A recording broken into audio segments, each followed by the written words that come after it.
But the thing is, my parents are English. So at the same time, we go, so what are you guys going to do? You guys going home and go grind or crash or what? And I said to my brother, so what are we going to do, Jim? Are we going to go home or should we surf again? Nah, bro, we're going to spark you later. It was just too late. Yeah, but like speaking of, sort of jolly old British, and then slipping into like thick, because these guys were like full on Moki Hawaiian guys. I mean, that was like one of the tougher neighborhoods in Honolulu. And as is recounted in Eddie Would Go, the biography, his biography, they like beef, man. Fighting's part of the culture. Yeah. So, but I hung out with them. So when I surfed Magic Island, I was kind of exempt and looked after. But go to Ala Moana, you'd run into other guys, and sometimes a guy would be on the outs with his wife and like got a chip on his shoulder and see some little haole guy and like, oh, it's time for slaps, bro. You ain't dropping on me. And I go, no, bro, I was like 50 meters down. No, 50 yards. Nobody had meters back then. 50 meters down a section. You couldn't make them, bro. What? Like, slap your head. Talk shit for me. I don't know.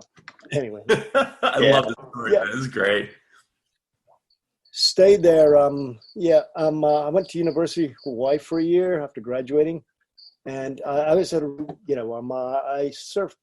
I was devoted. My life was devoted to pipeline. I lived for pipeline. I dreamed pipeline. Everything was pipeline. Everything was lightning bolt 7.6s and surfing giant pipeline. And but I also wanted to be an artist, so I was kind of torn. Well, let me surfing career, see how it goes, and then I can always be an artist later because artists don't have to be that young. So that was my plan. But what happened was I broke an eardrum, and it kind of screwed up my surfing, and I lost the whole year on the North Shore. And finally, I just said screw art school. But I was part of that group called the Pipeline Underground in the 70s. I was the youngest of the crew. And then finally that last year, paddling out with my ear just bandaged up. So I got the name Earwig. But yeah, so sort of saw it all happen. Grew up surfing right on the heels of my idols, which were like Buttons, Larry Birdleman, Michael Ho, Dane Kealoha. Johnny Boy hadn't really appeared on the scene. And then I saw all the, Sean Thompson, Michael Thompson, the Aussies and the Busting Down the Door crew come in too. So I was there on the North Shore for all of that and saw it all. Did you happen to see Rasmussen back in the day, surf pipe? Yeah, but he was kind of like, he was so aware of dark corners of the world he ended up. I mean, I was sort of right on his heels because I moved to Indonesia, North Shore, and then I moved to New York. So I kind of hung out at Montauk quite a bit. So I was kind of like, just always feeling you just missed Rasmussen by a couple of years or something. Yeah. Or a year. Yeah. So yeah, he was always there, but and I have seen him surf, but it wasn't. We weren't really overlapped. Yeah. And were you making art during this time? Oh yeah. Yeah, but I mean art. I mean, how do we define art? I was really good at pot plants. Sure. Lefts, tubing waves, and girls in bikinis. Mm-hmm. I could do one, and then some Rastafarian nonsense. When did you decide to take off and go to Cal Arts and then migrate to New York? Could you tell us about that trajectory a little bit? After a year on the North Shore, when I had my broken eardrum, and right. I still try to surf with it, got that name Earwig, but I just said, the ear was not healing, and so I decided, let's do the art thing. Let's just do this now. I wanted to give it a few years, get some, because I don't know if, did I have a chance as a professional surfer? We didn't have the same kind of professional sponsorship or structure, in order to carry young surfers in the same way. Could I have, but then again, you can also make a name for yourself and get in magazines and all that and be a regular at certain spots. Probably might have been able to do that, but, I bailed pretty fast in the end. Only 1 year on the North Shore. And all through high school on the North Shore, but, you're still young then. So, went to Cal Arts, drank a lot, got fat and went mad and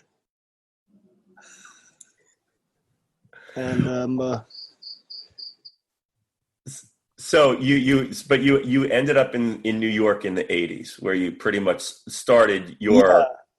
Well, I graduated Cal Arts. Yeah, I graduated Cal Arts in '82, and then several of my friends, the artist Larry Johnson, Kathy Burkhart, a bunch of them were undergraduates with me, and they decided they wanted to go to grad school, and I just thought. Madness to just stick 2 years of the same thing, because the way Cal Arts is structured, the grad program isn't really any different to your last couple of years of undergrad. You're hanging out with the same people, taking all the same classes. So I just figured I was delaying the inevitable, and I was hungry, so I applied to the Whitney program because I don't really want to stop the education, but I just didn't see sitting out in Valencia, California, out in Santa Clarita Valley for another 2 years, just so I could stick some more letters on the end of my name. So I wangled my way into the Whitney program, and somewhere along the way lost interest in it because it's just all a bunch of people sitting around the table and spouting lots of polysyllabic nonsense and sniffing each other's pheromone at the same time. When you were in New York as a young artist, did at any point when you made that commitment to your artwork, did you feel disconnected from surfing at all? Did you feel like you put that on hold for a little bit? Oh, no, it just became different. I mean, you guys live on the East Coast, the city's untenable in the summertime. So there's that.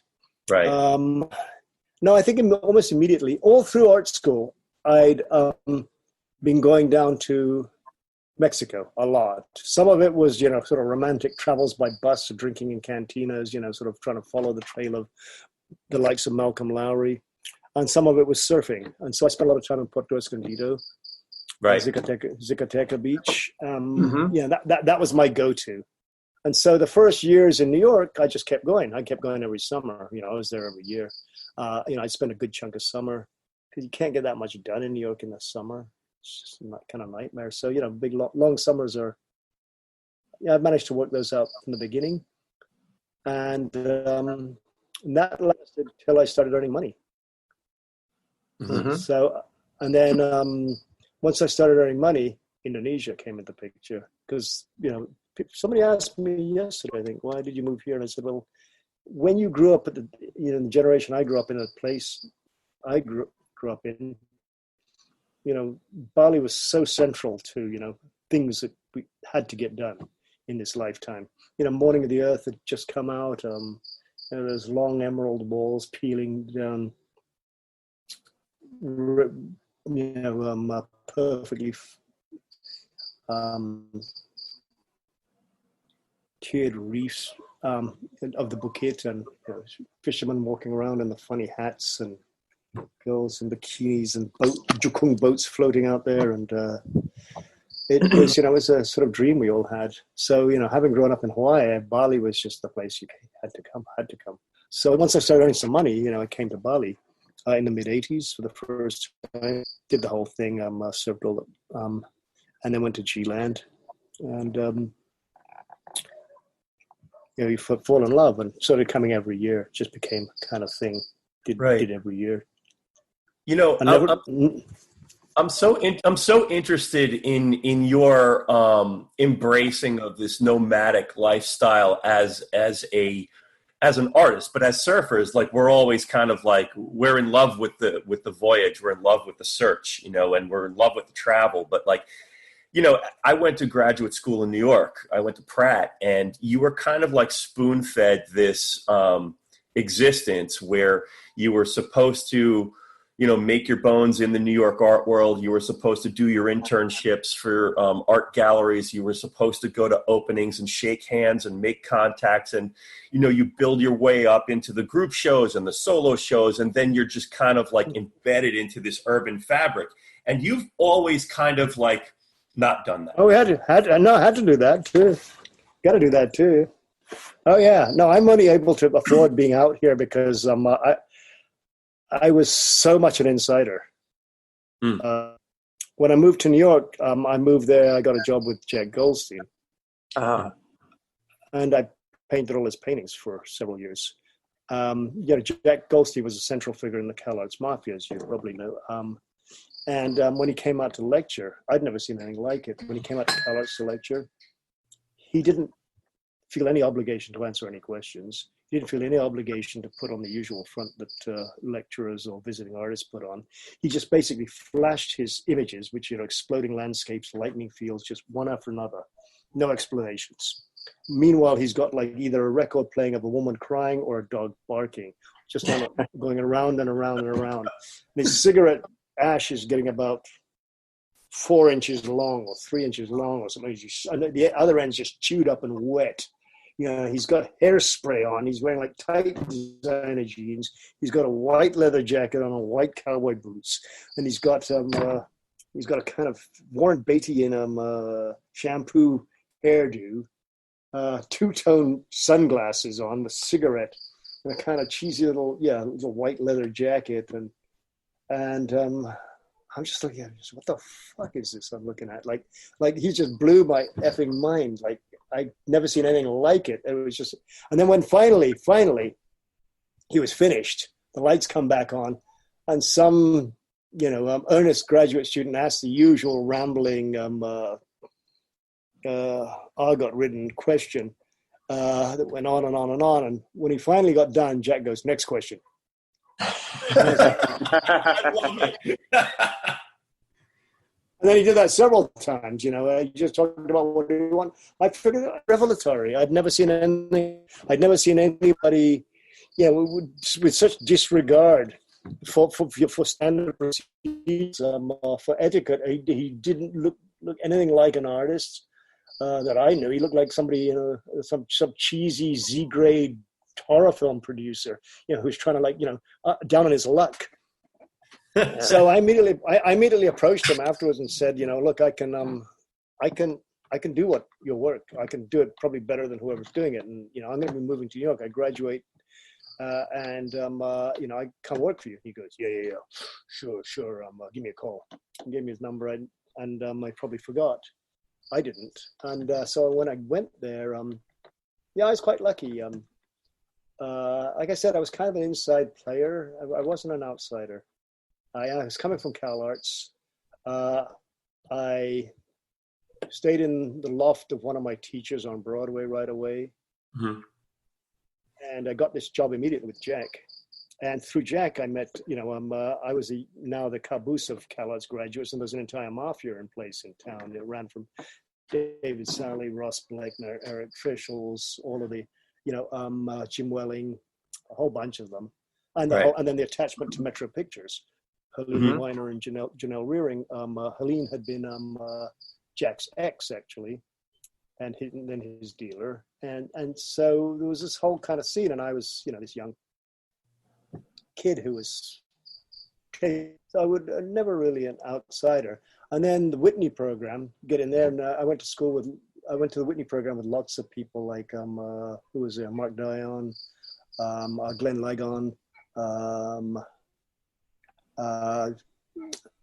Andrea Frazier. So again, we're not really we're not really on the outside of anything here. And then I started hanging out in the East Village scene, and that was with galleries like International Monument coming up, Nature Mort, Cash Newhouse, and there was this whole very particular scene in East Village that set itself up in a somewhat adversarial or counter position to the neo-expressionists and the graffiti artists. So whatever, Schnabel was the big boogaboo, the kind of like, right. And on all the Fun Gallery and Basquiat and Herring and all that, we hated it. It was rubbish. And We were the enemy. But that's all changed, of course.